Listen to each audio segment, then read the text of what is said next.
Welcome back everybody. Iqbal ने कहा था ख़ास है तरकीब में कौम रसूल हाशमी, लेकिन जो कुछ हम कर रहे हैं कभी हमने ये सोचा है कि ये हमें आम सतह से भी नीचे गिरा रहा है। आज हम गुफ्तगू कर रहे हैं कबायली इलाकों में ख़वातीन के हकूक़ और आज के तनाजुर में उनके समाजी मकाम के हवाले से। जाने से पहले समिया साहिबा हमें बता रही थी कि उनकी जो 4 मोहब्बतें हैं, फिर से ज़रा बयान करके आगे। वो 4 मोहब्बतें हैं उनकी इस्लाम, पाकिस्तान, अपनी आज़ादी और अपनी रिवायात। इन चारों पे वो कोई कंप्रोमाइज़ नहीं करते और ना करना चाहते हैं। सदियों की उनकी रिवायात है। पाकिस्तान जब नहीं बना था तो पाकिस्तान के बजाय वो अपने इलाके, अपनी टेरिटरी से उनकी वो मोहब्बत होती थी। ये उनकी सदियों की रिवायात हैं जिनको हम तोड़ना चाहते हैं, जिनकी वजह से वहाँ पर आग और बारूद का खेल जारी है, और इन्हीं मोहब्बतों को उनसे छीनना चाहते हैं जिनको वो नहीं देना चाहते। और उसी पर वो कंप्रोमाइज़ नहीं करते, और इसी के लिए वो कभी उनको कहा जाता है दहशतगर्द हैं, कभी उनको कहा जाता है तालिबान है। सारा कुछ हुकूमत, अमेरिका और उनका खेल जारी है और हमारे लोग उसमें पिस रहे हैं। बहुत बेहतर। आरिफा साहिबा अस्सलाम अलैकुम। आपने गुफ्तगू सुनी समिया साहिबा की और उन्होंने जिक्र किया, सवाल मेरा वैसे इनिशियली ये था कि आजकल जो सूरत हाल है ये इस्लाम इसकी इजाज़त देता है, और उन्होंने जिक्र किया कि जैसे आपने सुना कि पाकिस्तान के अंदर तालिबान की चार प्यार हैं। तालिबान नहीं, मैंने कबायली इलाकों के, आई एम सॉरी, 4 प्यार हैं। आप कुछ कमेंट देना चाहेंगी?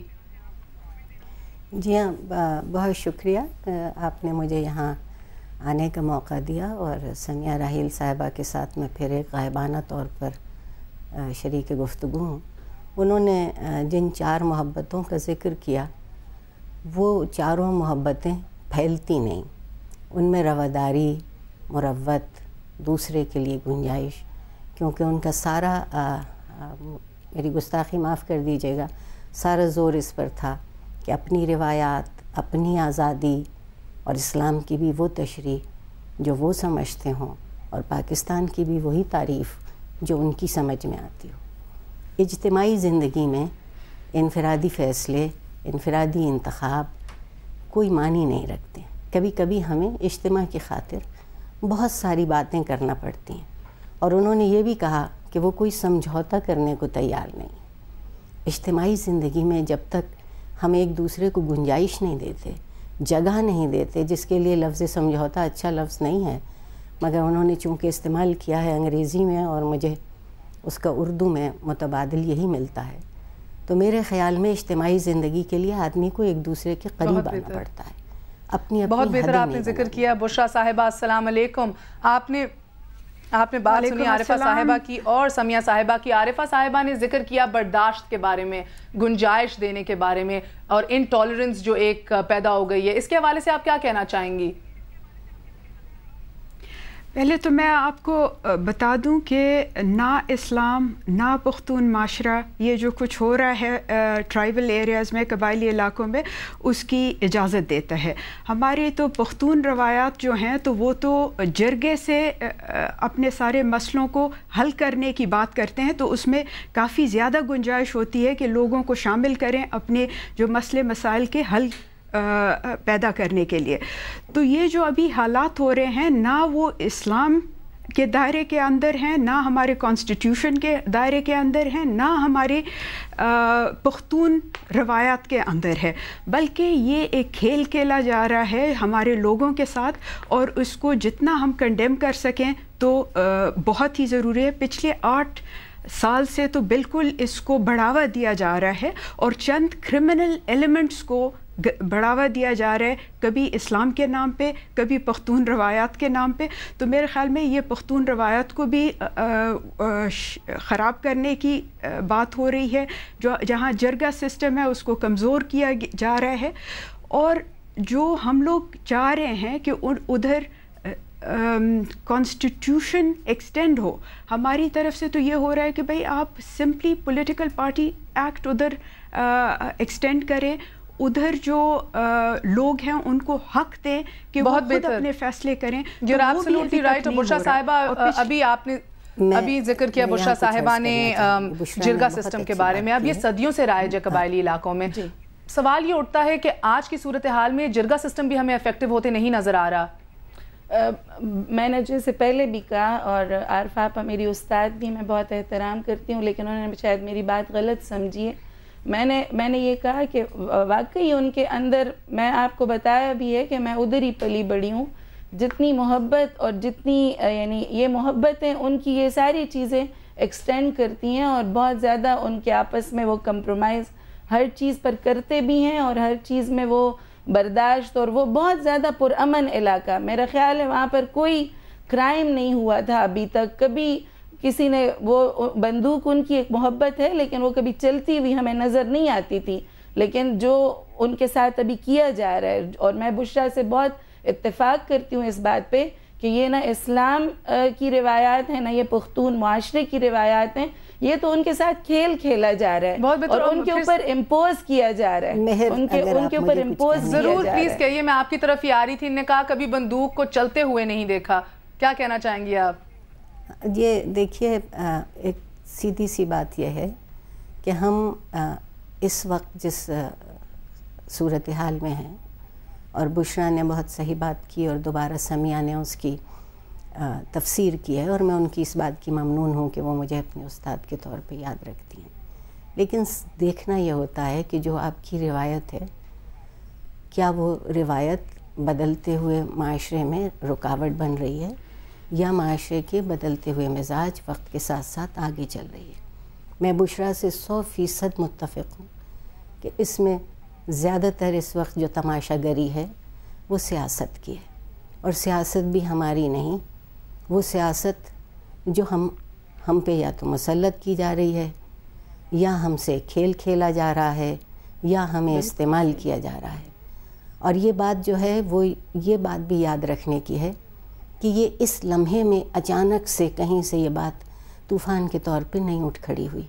یہ بہت سالوں سے آہستہ آہستہ یہ بات پک رہی تھی، اس لیے کہ ہمارے ہاں جو فیصلہ کرنے والے لوگ ہوتے ہیں، اگر آپ ماضی میں جائیے تو ان کے فیصلے وقتی ہوتے ہیں.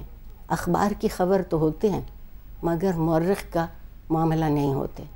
صحیح فیصلہ وہ ہوتا ہے جس پہ آنے والا مورخ اپنی بہت بہتر. اور بشرا صاحبہ، پشاور کی جانب ہم چلیں گے. بشرا صاحبہ، آپ نے ابھی بات سنی سمیہ صاحبہ اور عارفہ صاحبہ کی، دونوں ایک بات پہ تو اگری کرتے ہیں، وہ یہ بات ہے کہ یہ ایکسٹرنل فیکٹرز ہیں جو ایک انسٹیگیٹ کر رہے ہیں ادھر. بات یہی، سوال یہی اٹھتا ہے کہ دونوں پارٹیز، دونوں سائیڈ آف دا سٹوریز یہ جانتی ہیں، پہچانتی ہیں، اسے مانتی ہیں، تو پھر ہم اپنا ہی خون کیوں بہائے چلے جا رہے ہیں؟ کیا کہنا چاہیں گی آپ؟ دیکھیں، یہ قبائلی علاقے جو ہیں تو اس کو پہلے تو ہم لوگوں نے حقوق کی بات کرنی ہے ان علاقوں کے لیے. یہ جو مسئلے شروع ہوئے ہیں تو یہ افغان وار میں جو ہمارا رول تھا اور صرف پیسوں کے لیے جو ہم لوگوں نے اپنے لوگوں کے ساتھ کیا ہے، تو یہ اس کا ہی مسئلہ ابھی تک چلا آ رہا ہے، اور ہم لوگوں نے اپنے ہی لوگوں کو استعمال کیا ایز کینن فوڈر. امریکہ کا جو جنگ تھا افغانستان میں، کولڈ وار کے اس کا، تو یہ اس کے اثرات ہیں، باقیات ہیں. اور ابھی 9/11 کے بعد تو ہم نے بالکل اپنی سرزمین امریکہ کے حوالے تقریباً کر دی ہے، اور اپنے لوگوں کو کبھی جو کرمنل ایلیمنٹس ہیں ایک سوسائٹی میں، اس کو اٹھا کے ہم لوگوں نے ان کو عام کیا ہے، ان کو ریسورس کیا ہے، اور اس میں اب بہت زیادہ کمپلیکسٹی آ گئی ہے. حکومت جو نئی حکومت ہے، کیونکہ پچھلے 8-10 سال کی تو یہ پالیسی تھی کہ بھئی امریکہ سے پیسے آ رہے ہیں، وہ ہماری فوج کو استعمال کریں ہمارے خلاف، تو اس کا تو کچھ نہ کچھ ری ایکشن نیگیٹو ہونا تھا، اور جس کی نیگیٹو امپلیکیشن ہمارے لیے بھی آ رہی ہے پختونخوا میں. ہم چاہ رہے ہیں کہ یہ ہمارے ہی لوگ ہیں، ان پہ آپ کیسے خود آپریشن کریں، جو کرمنل ایلیمنٹس ہیں اس کو انڈر دا لا ان کے ساتھ ڈیل کریں.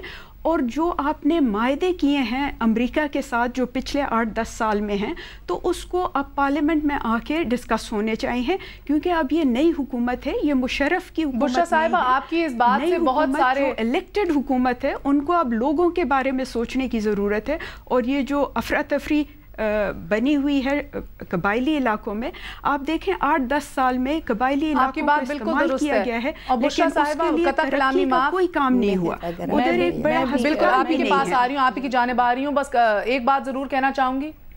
ना कोई यूनिवर्सिटी है, ना कोई स्कूल्स हैं, और आप एब्सोल्युटली राइट। सवाल बहुत सारे उठते हैं जो आपने जिक्र किया, और बिल्कुल बेहतर जिक्र किया। बात ये उठती है, आपने मुआहिदों के बारे में बात की, तो अभी हैसियत क्या है हुकूमत और तालिबान के बीच में जो मुआहिदे होते हैं, ये भी बताइएगा। और दूसरी, आपने आइन की बात की, तो आइन की बात से फिर ये भी एक सवाल उठता है कि पाकिस्तान के आइन में ये कहाँ जिक्र किया गया है कि कोई भी इलाका, कोई भी मखसूस इलाका कोई अपनी कॉन्स्टिट्यूशन लेके चलेगा? देखें जी, कबायली इलाकों को कायदे आज़म ने बाजुए शमशीर जन करार दिया था, और वहाँ पर यानी फाटा जो है वो फेडरली एडमिनिस्ट्रेशन उसमें थी, लेकिन उसके ऊपर पूरा आपका लॉ नहीं लागू होता था। मैंने आपको जैसे पहले भी बताया कि उनकी अपनी कुछ चीज़ें थी, पॉलिटिकल एजेंट के ज़रिए से उनको कंट्रोल किया जाता था। लेकिन अभी जो खेल खेला जा रहा है, मैं बुशरा की इस बात से बिल्कुल इत्तेफाक करती हूँ कि जो परवेज़ मुशर्रफ की हुकूमत ने 9/11 के बाद जो स्टेप्स उठाए हैं, उसने कबायली इलाकों को बिल्कुल यानी अमेरिका के लिए for sale, Pakistan for sale Musharraf हुकूमत और उनकी पॉलिसीज़ ने हमें इस मकाम पर पहुँचा दिया है। और हर जगह पर आप देखें, चाहे वो स्वात है, चाहे वो वज़ीरिस्तान है, अब ये खैबर एजेंसी में आ गया और बल्कि पेशावर को टच कर रहा है, और चाहे वो जामिया हफ्सा और लाल मस्जिद है, सारा कुछ पाकिस्तानी फ़ौज को परवेज़ मुशर्रफ ने इस्तेमाल किया अमेरिका के लिए, और उनकी उस इस्तेमारी ताकतों के मफादात के लिए हमारी सरजमीन को आग और बारूद के उसमें झोंक दिया गया, जिसका ना कबायली बहुत पुरअमन से लोग हैं और अपनी उन चीज़ों से मोहब्बत करने वाले, रवादारी, ये चीज़ें आपने इस 9/11 के बाद ही सारी देखी हैं। उससे पहले भी ये इलाका था, आपने कभी भी कोई जिक्र नहीं सुना होगा, लेकिन उनके ऊपर इस तरह का आग और बारूद बरसाई जा रही है, तो वहाँ से तो फिर आप अगर कांटे बोएंगे तो आप फूलों की तो उम्मीद ना रखिए। और आपकी बात बिल्कुल दुरुस्त है, बहुत खुशी हुई जान के कि आप तीनों अग्री कर रहे हैं। मगर इधर से वक्त हुआ चला एक ब्रेक का, मगर एक सवाल बिल्कुल उठता है कि अभी अगर तालिबान के, चले मैं तालिबान नहीं कहती, कबायली इलाके कहती हूँ, जो इस्लाम ने ख़वातीन को हकूक़ दिया है और एक रुतबा दिया है, क्या तालिबान उनसे इंसाफ करते नज़र आ रहे हैं? मगर इसका जवाब ब्रेक के बाद। Stay with us.